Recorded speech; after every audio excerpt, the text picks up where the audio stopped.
percobaan muatan listrik. Tujuan menunjukkan adanya muatan listrik pada suatu benda akibat yang timbul dari sifat muatan. Memperhatikan adanya gaya elektrostatika dua benda bermuatan. Gaya elektromagnetik artinya gaya tarik-menarik atau tolak-menolak yang terjadi di antara dua benda yang memiliki muatan listrik. Alat dan bahan yang digunakan, yang pertama ada kain wol, yang kedua ada kain nilon, yang ketiga potongan kertas, yang keempat ada sisir, yang kelima tas plastik, yang keenam benang, yang ketujuh isolasi, yang kedelapan ada bola pingpong. Langkah yang pertama kita lakukan gosokkan sisir pada rambut, kemudian kita dekatkan potongan kertas akan terangkat.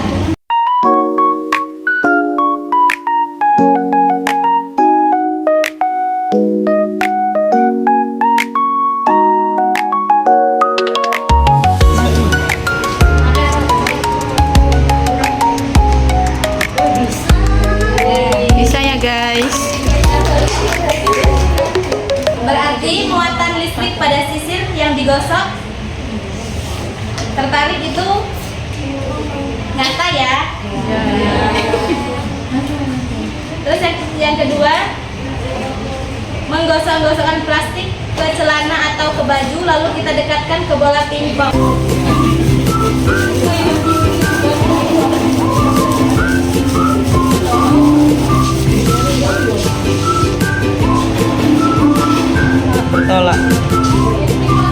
Tolak ini ya Bu ya. Baca anu deh. Langkah yang ketiga, bola pingpong digosokkan dengan kain nilon, kemudian keduanya didekatkan, maka akan terjadi saling tolak menolak.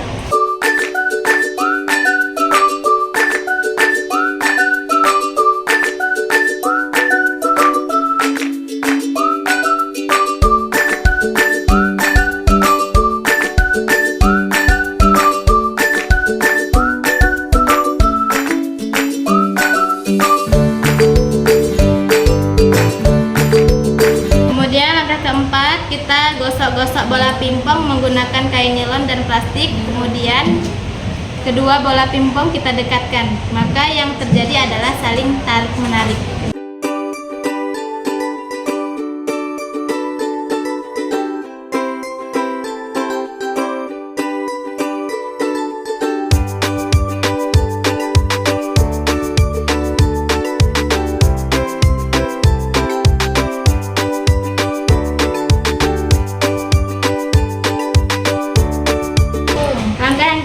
Kita menggosok-gosokkan kedua bola pingpong dengan menggunakan kain wol.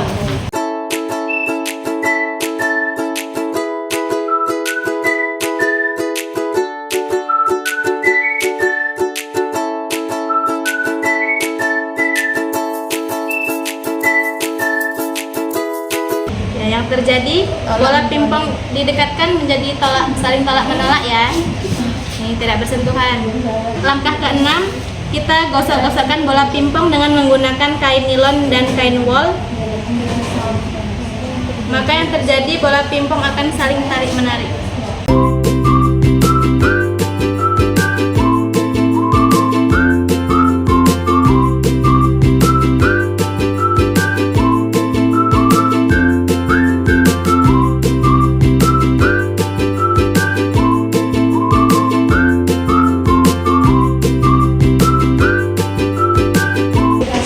Kesimpulannya adalah setiap benda yang memiliki muatan listrik sejenis apabila didekatkan akan tolak menolak, sedangkan benda yang memiliki muatan berlawanan jenis apabila didekatkan akan tarik menarik. Percobaan selanjutnya yaitu percobaan arus dan tegangan listrik yang bertujuan menjelaskan aliran arus dalam suatu rangkaian listrik dan menjelaskan pengaruh tegangan terhadap suatu rangkaian. Percobaan pertama, arus listrik, alat dan bahan yang digunakan. Baterai 1,5 volt 3 buah, kabel penjepit 2 hitam dan merah, lampu 0,5 volt sampai 3,6 3 buah, kawat besi, kawat perak, sendok perak, kayu, karet penghapus, mata pensil atau grafik, kertas, tas plastik, air keran, dan air garam sebagai bahan yang akan diuji. Bahan pertama yang akan kita uji adalah kawat besi. Kawat besi kemudian kita capit dengan capitan buaya. Setelah itu kita lihat dan kita amati. Ternyata kawat besi dapat menyalakan lampu. Artinya lampu bersifat konduktor. Yang kedua adalah kawat tembaga. Ternyata kawat tembaga juga dapat menyalakan lampu dan bersifat konduktor. Yang ketiga adalah sendok perak. Sendok perak kita capit menggunakan capit buaya. Ternyata sendok perak juga dapat menyalakan lampu dan bersifat konduktor.